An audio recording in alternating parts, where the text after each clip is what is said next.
మనం దేవుడి గదిలో అగరవత్తులు ఎన్ని వెలిగించాలి అనే విషయాన్ని గనక మనం గమనించినట్టయితే, అగరవత్తులు అనేది కూడా కొలమానం లేకుండా వెలిగించకూడదు. మన చేతికి ఎన్ని వస్తాయి అన్ని తీసి దేవుడి గదిలో ఆహ్, ఒక చిన్న గ్లాస్ తీసుకొని, ఆ గ్లాస్‌లో బియ్యం వేసి దానిలో పెడతారు.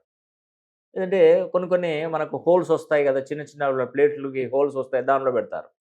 కొందరు కొలమానం లేకుండా దానికి చేతికి ఎన్ని వస్తాయి అన్ని వెలిగిస్తారు. అలా వెలిగించకూడదండి. కొలమానం లేకుండా వెలిగించేది అగరవత్తులు ఎక్కడ వెలిగిస్తారో తెలుసా? పార్థివ దేహం దగ్గర వెలిగిస్తారు.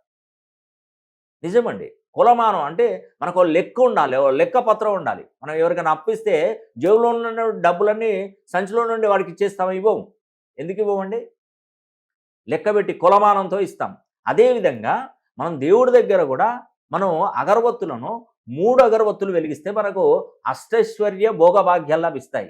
బ్రహ్మ, విష్ణు, మహేశ్వరులకు ప్రతిరూపంగా ఈ 3 అగరవత్తులను గనక మనం వెలిగించినట్టయితే మనకు సకల కార్య సిద్ధి జరుగుతుందండి. ఇది తప్పకుండా మీరు పాటించండి. ఈ వీడియోని షేర్